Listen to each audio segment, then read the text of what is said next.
asalaamu calaykum ardaydeena soomaaliyeed meel walbaad joogtaan ku soo dhowaada casharkeena lixaad ee data analysis using excel fadlan muuqaalka meel fog gaarsiiya si arday badan oo soomaaliyeed ay ugu faa'iidaystaan casharkeennii shanaad waxaa ku soo fahanteen laba qodob oo muhiima qodob koowaad wuxuu ahaa xog kuu diyaarsan inaad wax ka dhex raadisid isla markaas si waxaas u bedeshid anagoo isticmaalayno find and replace control F iyo control H anagoo isticmaalayno oo basic excel laga yaaba inaad kusoo aragteen sidoo kale waxaan kusoo aragnay xog kuu diyaarsaneed inaad jadwal ka dhigatid table ka dhigatid anagoo isticmaalayno control T maanta waa casharkan uu kasii muhiimsan yahay waa very important wuxuu ku saabsan yahay qaybta koowaad oo aan arki doono xog diyaarsan oo hal column ku jirta inaad dhowr column ka dhigatid anagoo isticmaalayna wax la yiraahdo text to column sidoo kale qaybteena labaad waxay ku saabsan tahay xog iyana ku diyaarsaneed oo ay isugu jirtay taariikh iyo lacag percentage waxyaabo noocaas inaad format gareysatid oo formatting inaan hagaajisano oo aan xogteena ka dhigano mid standard ah aan ka dhigano waa tahay sidii haddaba aad ku maqasheen hordhaca casharkeennii shanaad wuxuu ku saabsanaa sida xog ku diyaarsaneed loogu dhex raadiyo wax loona bedelo haddii loo baahdo find and replace sidoo kale waxaa kusoo barateen sida xog ku diyaarsaneed jadwal loogu bedelo table oo ayadoo aan dhahaynay qoraalka inta highlight gareyna control T aan dhahaynay dabcan raadinta iyo replace-kana control F iyo control H ay ahayd saa xasuusataan maanta casharkeena wuxuu ku saabsan yahay laba qodob qodob koowaad oo ah xog ku diyaarsan oo hal column ku jirto inaad ka dhigtid different columns aad ka dhigatid sidoo kale format gareynta ama qoraalka haddii qoraal uu ka yahay date inaan u bedeli karno haddii date uu ka yahay wax kale aan u bedeli karno tusaale ahaan date-ka oo kale ayuu inta badan foxka noo saari doonaa sidoo kale percentage iyo currency u arki doonaa iyo lacagaha sida loo format gareeyo wax loogu badbedelo oo loo qurxisto loo habaysto wax loogu badbedelo waa tahay aan ku bilowno xogta koowaad tusaale ahaan xogtaana ujeedaan waxaan filaa inaad arkaysaan xogtan marka meeshan waxaa ku qoran Axmed Cali Mogadishu 500 marka hal column ay ku jirtaa waxaan rabnaa inaan different columns aan ka dhigno for example Axmed oo aan dhahno waa first name Cali aan dhahno waa last name oo kale aan dhahno Mogadishu oo kale aan dhahno location ama aan dhahno city 500 kan oo kale aan dhahno sales Faaduma Xasan Garowe 300 Maxamed Nuur Hargeysa 400 Aamina Boosaaso 250 Cabdikariim Kismaayo 350 marka xogtan oo halkan column ku jirto waxaan doonaynaa inaan ka dhigno different columns aan u bedelno oo aan ka dhigno Axmed oo column ku jirta Cali oo column ku jirta waa laba column Mogadishu oo column ku jirta iyo 500 oo column kale ku jirta oo 1 2 3 4 column inaan ka dhigno rabnaa waa qaybteena koowaad aan isla galno marka aan galno okay xogtaana noo diyaarsan waa highlight gareynaynaa xogta marka hore waad highlight gareynaysaa markaad highlight gareysid waxaad tagaysaa data away data menu waatan halkan waay data menu ayaa tagaysaa data tab ayaa tagaysaa sorry tab ayaa la dhahaa markaan camal olara menu iyo jiri jireen this is a tab waa data tab ayaan tegi doonaa data tab ayaan tegi doonaa okay let's go to data tab okay and then waxaan sii tegi doonaa text to column halkan ay ku qoran tahay inta doona inta soo text to column text to column halkan ayaan tagi doonaa waa dabcan waxay ku jirtaa data tab okay aan tagno marka text to column aan tagno text to column marka tagno markasta waxaan qaadanaynaa delimited cap delimits ayaan qaadan delimited oo sida comma iyo tab ayaa maxaa u dhaxaynaya column-yada maxaa u dhaxaynayo marka space ayaa jiro comma jiro waxyaabahaas waan arkaynaa sidaan camal hadda xogta u diyaarsantahay oo marka waxaan dhahaynaa delimited next yaan dhahaynaa next marka dhan waxaan qaadanaynaa dabcan number iyo wax ku jiraan inta badan space ayaan dhahaynaa okay space okay waxaan leenahay ama comma aan qaadanaynaa just space haddaan dhahno dabcan sidaasay noqonaysa space ka qaado comma waa qaadan kartaa iyadana sidoo kale iyo tab labadaba waa qaadan kartaa tab comma space okay tab inta badan waxaa loogu talagalay qoraalka loogu talagalay qoraalka caadiga ah ayaa loogu talagalay soo marka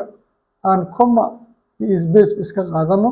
comma iyo space xogtii waa kana waxaa noo samaysmay 1 2 3 4 column sidii aan rabnay then waxaan dhihi doonaa next ama finish ayaan iska dhahaynaa waa dhamaysanay just waxaan leenahay finish ayaan leenahay ujeeda soo marka halkan waxaa ku bedelataa first name ku qoro first name halkana waa second name last name halkana waa city halkana su'aalan sales aan ka dhigano sales okay xogtaada marka ilaad garayso waxaan soo barnay shalay inaan table ka dhigano control T ka dhigo enter xogtaas quruxda badan ayaa kuu soo baxday ujeeda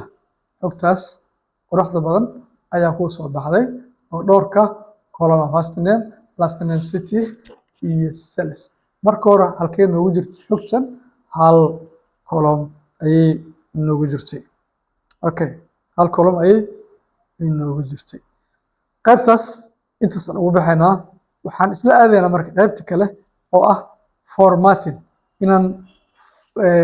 waxa xogtan ayaa noo diyaarsan dabcan xogtan ayaa noo diyaarsan oo ujeedaan waxaa noo diyaarsan date okay taariikh ah amount oo ah cadadkii ama lacagtii discount oo ah percentage-kii qiimo dhimista lagu sameynayay halkan oo ah final price qiimihii ugu dambeeyay soo halkan kuwan waxaan rabnaa inaan date format aan ka dhigno oo date-ka aan si fiican u format gareyno date-ka ayaa waxaan rabnaa inaan si fiican u format gareyno okay amount-iga waxaan rabnaa inaan ka dhigano currency inaan ka dhigana rabnaa lacag inaan ka dhigano ayaa rabnaa sababta waxa waaye waa lacag ayaa u rabnaa currency inaan ka dhigana rabnaa discount halkan waxaan rabnaa inaan ka dhigano percentage boqolkiiba percentage inaan ka dhigana rabnaa u bedelano percentage inaan u bedelano ayaan rabnaa halkan final price-ka waxaan ka rabnaa sidoo kale ayadana currency ayaan ka rabnaa currency ayaan ka rabnaa marka hawshaas ayaan isla galaynaa that's very important waa muhiim okay aan aadno date-ka aan isla aadna marka hore date-kan aan bedelno date-kan dabcan waan highlight gareeyey meeshan home-kan qaybtan group-kan oo date-ka ay ku qoranta halkan aan si fiican idin soo weyneeyo qaybtan date-ka ay ku qoran tahay ayaa waxaan ka dooran doonaa waan furi doonaa waxaan ka dooran doonaa tusaale ahaan short date ama long date midka aan rabnaba for example hadda long date waaye waxaan ka dhiganaynaa tusaale ahaan short date. Short date it means hadda short date ay noqotay short date oo ah taariikhda bisha iyo sanadka. taariikhda iyo bisha iyo sanadka. soo marka waa aragteen inta badan short date-ka long date-ka markuu yahay laba godaa la qoraa inta badan. For example waxaan samayn karnaa date-ka waxaan ka dhigin karnaa inta badan laba god. Okay, bisha waxaan ka dhigan karnaa sidoo kale laba god, laba digit. sidoo kale sanadka hadda waxay noo tahay laba digit ay noo soo ma waxaan ka dhigan karnaa 4 digit ayaa ka dhigan karnaa. waa hadba sida computer system-kaaga ku kaydsan. computer system-ka isla aadayna waa window-ga ayaan isla aadaynaa. window-ga aan aadna control panel-ka window-gaan isla aadna. control panel aan isla aadna. dabcan control panel oo ujeedaan filayaa control panel ayaan ku guda jirnaa soomaan. control panel waxaan ka heli doonaa regionkan clock and regionkan waaye waxa date-ka iyo waxa soo badbedelo short excelka waxaa ku arkaysid dhan aan ku arki doono currency iyo hebelo waxaan ku arki doono meesha laga soo bedelo meeshan waaye. marka regionkan ayaan tegi doonaa. waxaan leenahay haddana regionkan ayaan ku dhufanaynaa. haddana regionkan aan ku dhufanaynaa. okay, region markaan ku dhufano waxaa noo soo baxaya dabcan dialog boxkana noo soo baxaya. boxkan marka short date-ka saan u qoran yahay date bishii hala laga soo qaatay. okay, sanadkiina laba goda laga soo qaatay. long date-ka bishii waxaa laga soo qaatay labo oo macnaha waxaa waa haddii 15 dhigaa waa 15 20 30 40 haddii oo la dhigaayo kowda bisha haddii maalinta kow ay tahay 1 le qornaanayso. laakiin haddii ay tahay laba god sida laba digit haday tahay taariikhday kow tahay 01 ayaa qornaanaysa. macnaha kow haday tahay 01 aa qornaanaysa. taariikhda laba haday tahay 02 aa qornaanaysa. waa markii aan saan ka dhigano markaan ka dhigano. okay, laakiin marka sidaan aan ka dhigano taariikhday kow tahay kow le qormaysa. haday laba tahay laba le qormayso. okay, tan bisha haddii ay 5 tahay shan le qormaysa. haddii maaragtay ay bisha tahay 10 haddii ay tahay xitaa 10 le qormayso. wax kale ma raacayaan. okay, sanadka sidoo kale waxaa qormaya haddii 2026 ay tahay 26 ayaa qormayso. soo marka meeshan ayaa wax walba laga soo bedelaa. meeshan additional ay ku qoran tahay additional setting meeshan ay ku qoran tahay ayaa wax walba laga soo bedelaa. okay, meeshan marka date-ka aan tagno halkaa date halkan maxaa noo qoran short date waxaa nooga dhigtaa ayaan dhahnay date haddaanan waxaan dhahaynaa bedelaynaa okay, date-ka waxaa nooga dhigtaa dd y-ga waxaa nooga dhigtaa yy. okay, longiga waxaa nooga dhigtaa date-ka waxaa nooga dhigtaa date mondiga waxaa nooga dhigtaa isla sidaas. sanadka waxaa nooga dhigtaa 4y. halka wax laga soo bedelo waa marka waxaan dhihi karnaa marka apply okay ayaan dhihi karnaa. meeshan hadda ujeedid fiiri meeshan 1950 calendarka aan ku weynay saa u aragtay meeshan fiiri haddii laba digit la geliyo oo sanadkii laba digit aa gelisid computerka wuxuu u fasirinayaa wuxuu soo ka qiyaas qaadanayaa 1950 ilaa iyo 2049 وهدي كونتن قرتد ميل oo date format ka dhigtid 1950 ayuu qiyaasayaa haddii aad gelisid 26 aad gelisid ilaa 2000 soo qaadanaa 2026 uu kaaga dhigaa marka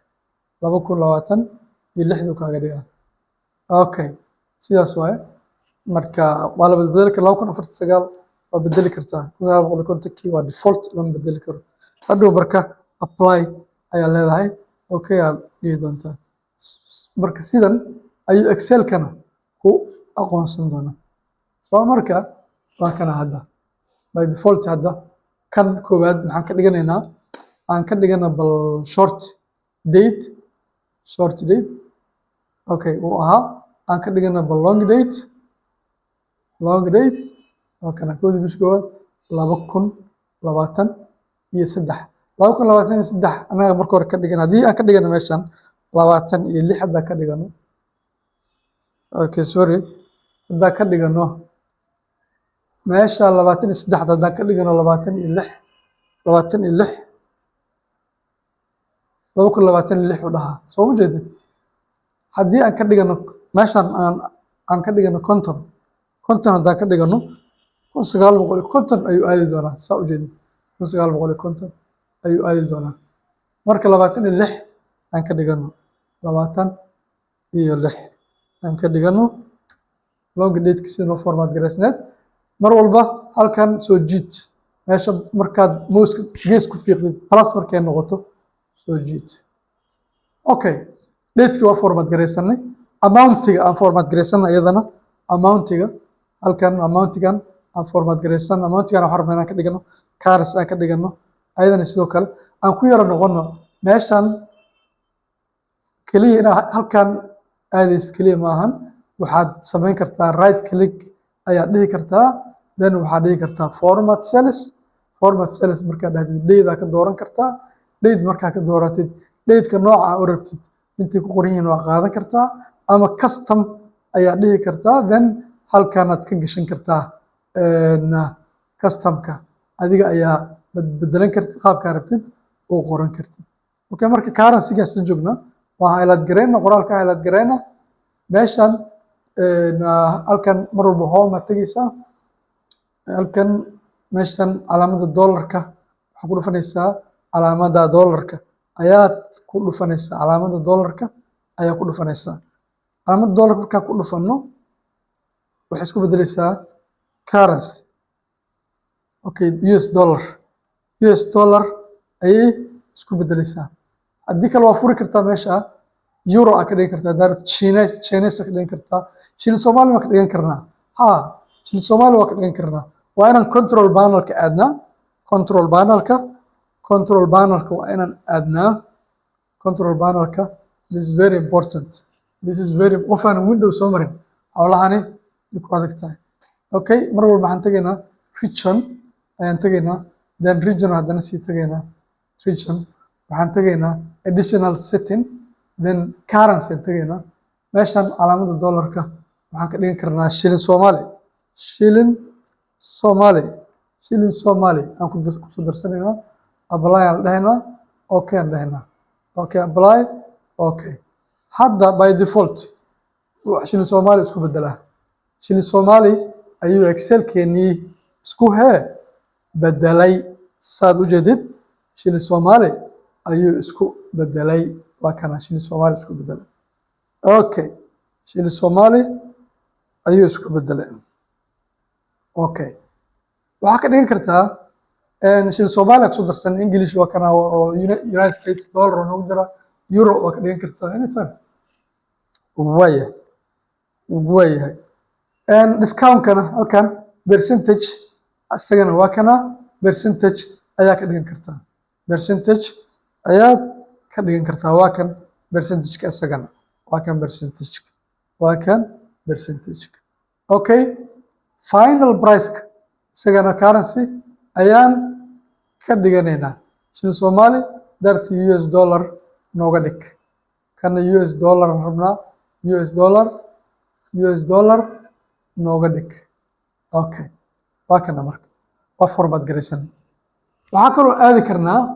inta qoraalka highlight garaysid right click aad dhahdid format cells aad dhahdid currency waa ka dooran kartaa waa ka currency waa ka dooran kartaa marka halkanna waa currency waa ka dooran kartaa waxaan filayaa inaan fahnay qaybahaas